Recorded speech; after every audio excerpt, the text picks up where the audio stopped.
So yesterday I went to a convention, picked up this for $5. It's an upgrade copy. It's an upgrade copy of Windows 98 Second Edition. What you do with these, if you've never used an upgrade copy or never heard of them, is you take the specified operating systems.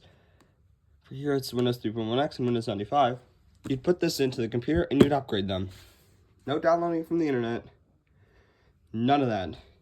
Physical upgrades had to be made to get to the next operating system. So yeah. If you've never heard of Windows 98, it looks a lot like this. Second edition looks a lot like this. It is this, actually. This is an actual screenshot. I've actually never heard of that. So we're going to find out what the hell that is. Well, no, we're not, because I don't have a PC that can run this. Okay, so 2000. As you can see, this is very old.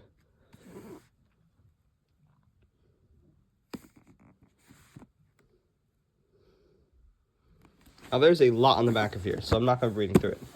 But the fact that I got this for $5 is actually really good, because you can hardly find this anywhere, especially not for $5. It's also, if you've seen Michael MJD at any point, amazing channel, but he found a Windows 98 PC for $5. So it's kind of similar to that, but also not, because it's only the operating system, not even the full one. So opening up the box, the first thing I can pick up is a floppy disk. Yeah, that's right, a floppy disk. It's a startup disk if your computer doesn't run the actual upgrade CD. Oh, you don't get to see the product key. But yeah, the authenticity of the CD-ROM can be verified by the presence of a holographic image near the center of the disk. The image contains the Microsoft logo, which changes the word genuine when tilted under proper lighting. So, pulling the disk out. Now look at that on the upgrade copy. Where is it? Come on. This goes so badly.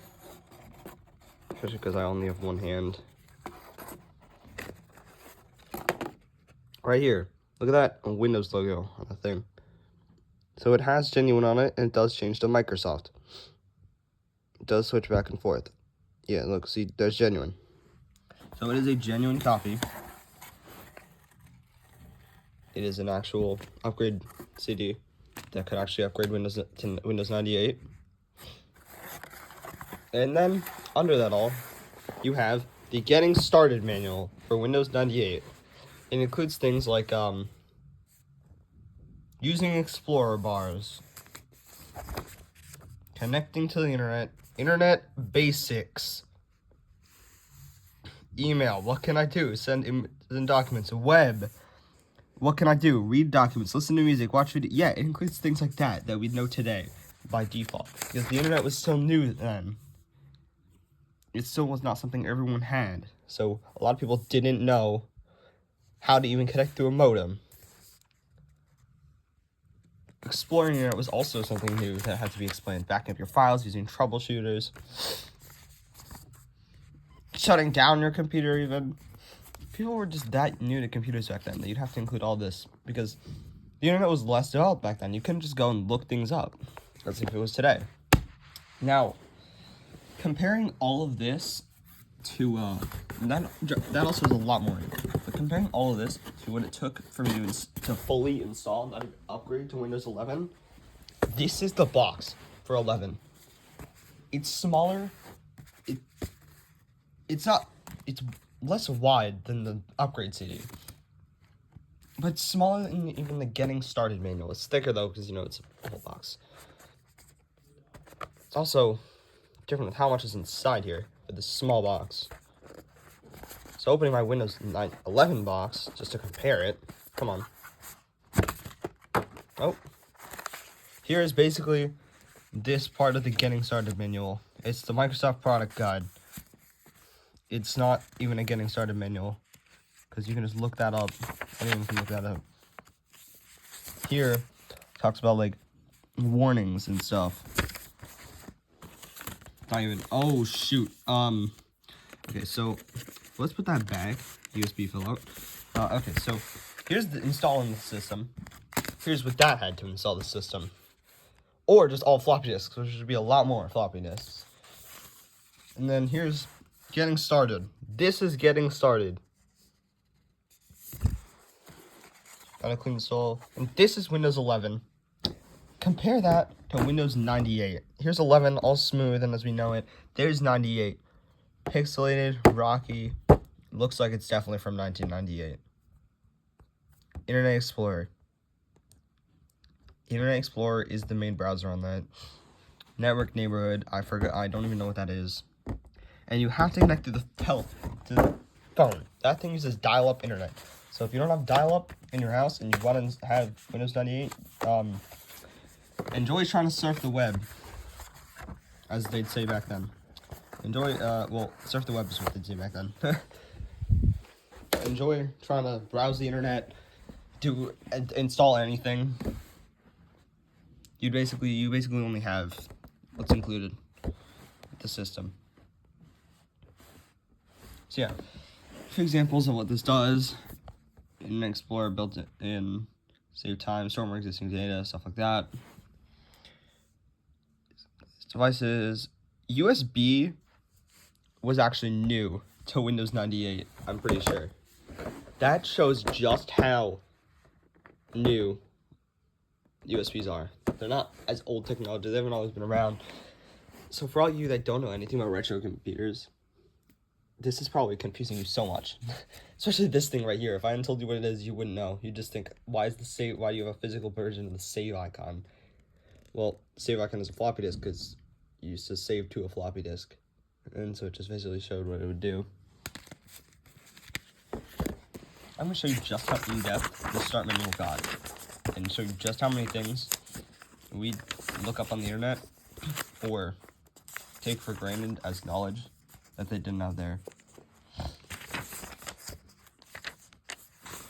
So, how to use getting started stuff. If Windows looks or acts differently, I wonder what it uses for those examples.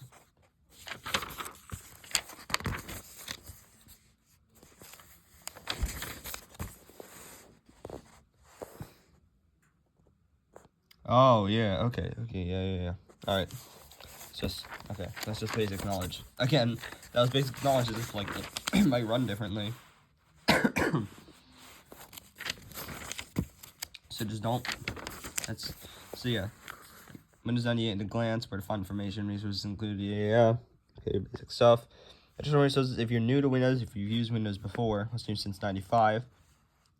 I actually want to go through that. I might go through that. What's changed since Windows 3.1? Before you begin, running Windows 98, selecting setup options. What is the desktop? So as you can see,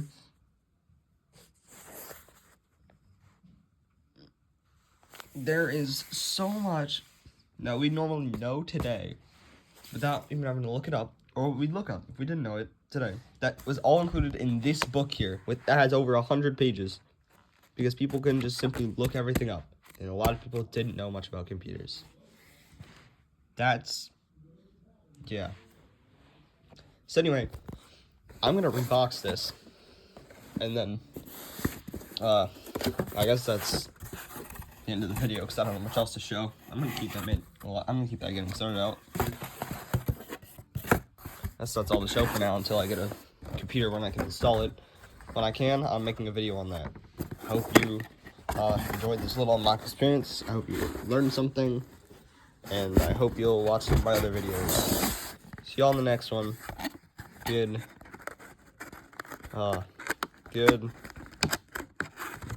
Bye. Oh wait. Goodbye. Okay, well, I know I said bye, but taking the book, which I was reading, you can actually update from the web through the Windows Update website.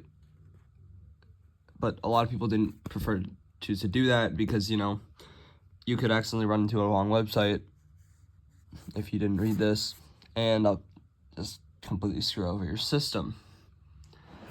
Here, it actually explains On the Windows Update website, you'll find new product enhancements such as service packs, system files, device drivers, and new features. To visit the Windows Update website, click Start and then click Windows Update. So you would originally, you could go to a website, but it wouldn't like, modern Windows where you go to a Windows Update thing, settings. No, you had to go to a whole website. So if you didn't have internet, you were required to use this physical upgrade copy. But now, for real, I'm going to say goodbye now. Now that I've found my point in. See y'all in the next video. Goodbye.